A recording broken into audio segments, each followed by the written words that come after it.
Assalamualaikum warahmatullahi wabarakatuh. Nama saya Muhammad Safrizal dari kelas 11 MIPA 4. Saya akan mempresentasikan mitigasi bencana. Bencana yang pertama, bencana adalah rangkaian peristiwa yang mengancam dan mengganggu kehidupan masyarakat, baik disebabkan oleh faktor alam atau non alam maupun manusia, sehingga menyebabkan korban jiwa.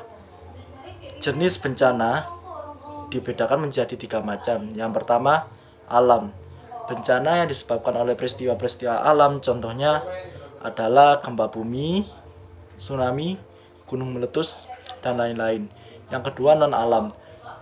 Bencana yang disebabkan oleh peristiwa non alam, contohnya adalah gagal teknologi, gagal modernisasi, epidemik.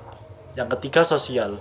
Bencana yang disebabkan oleh peristiwa yang muncul karena konflik sosial kelompok masyarakat. Dampak bencana meliputi 2 macam. Yang pertama, gangguan.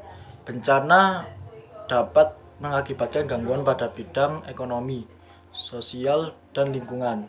Sosial dapat mengakibatkan dampak psikologis bagi para korban. Yang kedua, kerusakan. Bencana yang dapat menyebabkan perusakan struktur yang dapat mengganggu aktivitas sosial dan juga dapat menyebabkan kerusakan di bidang lingkungan. Yang kedua,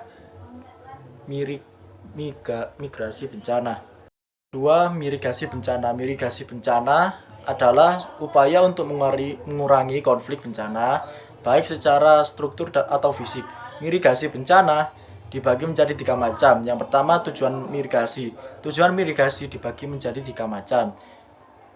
Pertama, minimalisis adanya korban jiwa akibat bencana. Yang kedua, minimalisis kerugian yang disebabkan oleh bencana. Yang ketiga, minimalisis kerusakan pada sumber daya alam. Yang kedua, tahapan pengangguran.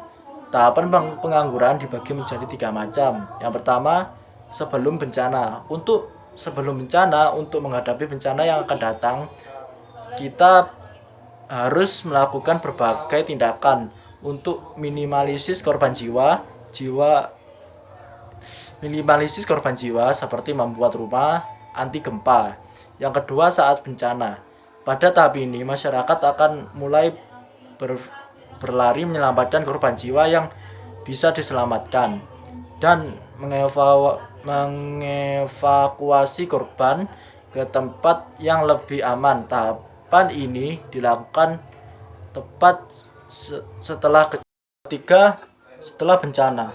Tahapan ini dilakukan setelah tahapan tanggap darurat.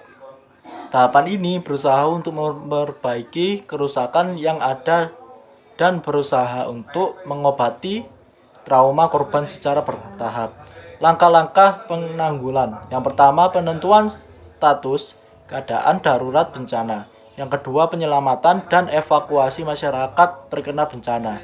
Yang ketiga, pemenuhan kebutuhan darah. Yang keempat, perundangan terhadap kelompok rotasi. Sekian dari saya. Terima kasih. Wassalamualaikum warahmatullahi wabarakatuh.